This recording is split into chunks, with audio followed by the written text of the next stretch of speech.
Hello, welcome back to The Road to Episode 8, my ongoing series where I chart the road to the release of Star Wars Episode 8, The Last Jedi on the 15th of December 2017. Today we're going to be talking about the second day of Star Wars Celebration Orlando, primarily the panel for The Last Jedi. And I remember those words they said last year in London, you know, Celebration Orlando will be the Episode 8 celebration. So I've been waiting since then to get the trailer, to get the info, the details, and I was prepared to wait this long to see the trailer, and it's exactly what happened. For once I actually predicted when we were going to get the trailer and when we were going to get the details, though it wasn't that hard to predict, but a lot of people were thinking maybe they dropped the trailer before April. Anyway, you know that they did. You've all seen the trailer and the incredible poster. That poster is like instant like top 10, one of my favorite posters I've ever seen. I just love everything about it. It's a gorgeous poster. It's a great piece of design, just the way that it's laid out, the way that it's just great. I love it. Enough about the poster. And the trailer I'll get to in another video coming up. I've done my reaction to it, but I'll do my full breakdown of it in a few episodes time of this series. What I want to talk about is the panel itself. Rian Johnson came out, obviously, Kathleen Kennedy, the head of Lucasfilm and producer of all these movies, and they talked a little bit about The Last Jedi. I just need to say I love Rian Johnson, and I have for a very long time. Looper is one of my favorite films in the past few years, and I listened to a very lengthy interview with him on Kevin Smith's podcast, and just to learn where Rian Johnson came from and how he got his start in movies, you know, his family lending him all the money, you know, and kind of really just banking everything on his first film, Brick. And it paid off, you know, it paid off one of the good guys, and he is a great director.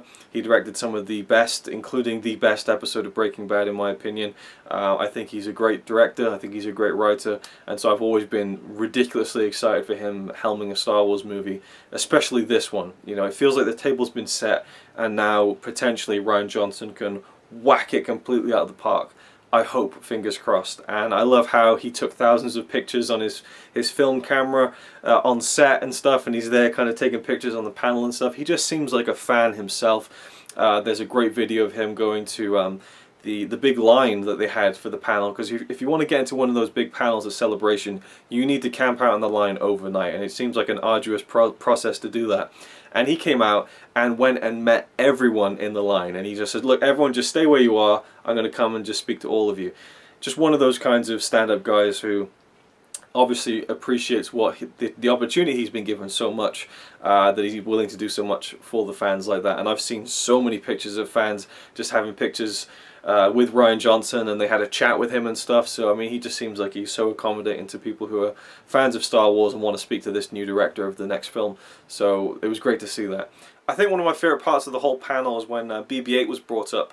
In fact, they brought him out onto stage as well at one point, but Rian Johnson said that BB-8 is going to be the Buster Keaton of The Last Jedi, and I just thought, yes, that's a perfect reference. And I'm hoping that it delivers on that, because that's a lofty statement. Anyway, we got introduced to some of the cast from the film, including Daisy Ridley, John Boyega, one of the new members of the cast, Kelly Marie Tran, who plays a character called Rose. And she is supposed to be a technician with the Resistance, and that she goes on to become something more. And it's the story of the person who doesn't really have you know, the setup to do something big, but ends up being one of those kind of smaller people who can do the biggest things. So it seems like she's going to have kind of a heroic thread throughout The Last Jedi, and I'm intrigued to see where her character comes into it. The cast seem to love this actress, and she seems very popular with them. Mark Hamill, of course, came out and did a great little gag where he's running through all the people on the panel and saying, you know, da da da da da da da da da, and then he looks at Daisy Ridley and says, "Oh, my daughter." I mean, no, sorry. And they actually poked a little bit of fun at that. They were talking about, you know, oh, if Rey's a Skywalker or a Kenobi, and then the crowd kind of really cheered, and Daisy Ridley was like, "Oh, that's a popular one." So they kind of poked fun at that, and it's really weird because they keep kind of planting these seeds that she isn't anyone important. She isn't Luke's daughter or anything like that. And in fact, to kind of go away from the panel for a second, there was a lot of interviews done over the weekend and over the 4 days that Celebration ran, and one was with Daisy Ridley where someone asked her, like, oh, how is Rey's relationship with Luke different than Luke's relationship with, you know, Obi-Wan or Yoda? And she's like, well, they were kind of, you know, mentor figures to Luke raised different than that. I mean, she turns up with a lightsaber and Luke has no idea who she is, and so it's a different kind of relationship. And that's the key thing she said there, that Luke doesn't have any idea who this girl is. That kind of completely, again, destroys the whole idea that she could be his daughter. How would he not recognize her or feel her through the Force? Now, it's very likely that she could just be throwing, again, a smokescreen, and she could have been told to do this. Or it really just isn't anything, and we've been spending the past year and a half, and it'll be 2 years by the time the film comes out, blathering on and flapping our gums about whether or not she's his daughter or not, or Kenobi's granddaughter or whatever, or that she's Anakin Skywalker, and it turns out that she's no one. But I still say this, why have they kept her last name secret? You know, I just don't think that who's the girl? You know, I just don't think that she's no one, at least. I still wish that and hope that she'll be Luke's daughter. But regardless, I think she's someone.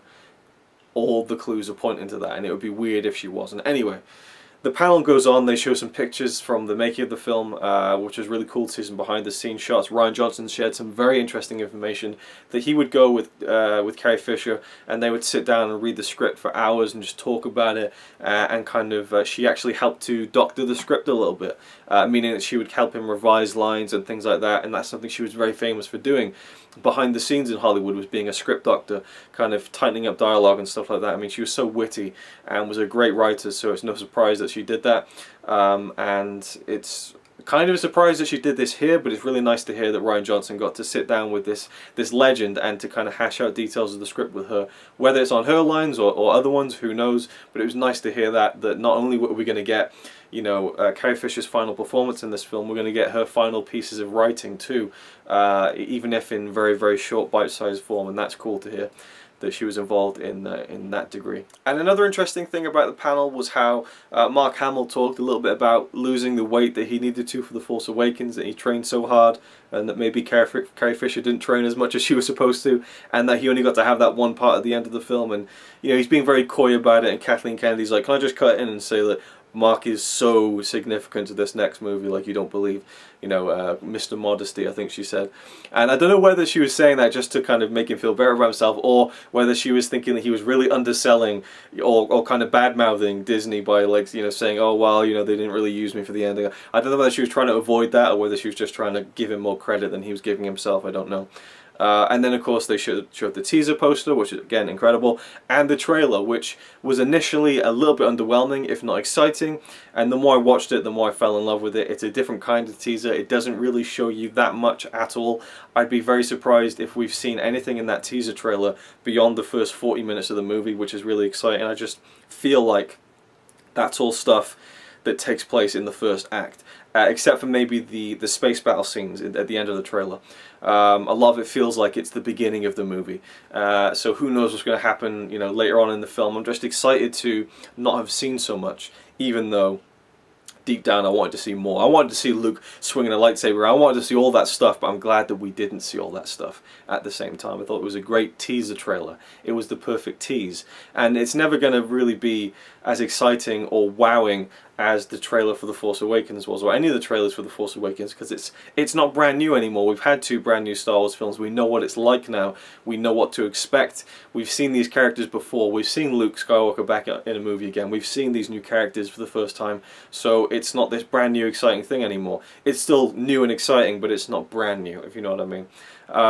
So the Last Jedi panel was very good and interesting. Rian Johnson did an interview afterwards. He talked about the planet where you see the flying ships called skimmers that kind of have the red dust coming out from behind them, and we see in the distance kind of the AT-AT like walkers, so there's going to be some kind of battle there, and that planet is called Crate.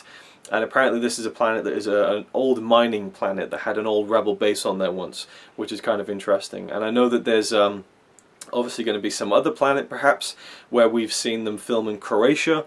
They had the kind of futuristic kind of city streets and stuff, so maybe that's a completely different planet, and there's still so much more for us to see as far as the trailers for The Last Jedi and what to expect and everything like that. So I'll talk more about the trailer in a couple of videos time, but that was my thoughts on The Last Jedi panel.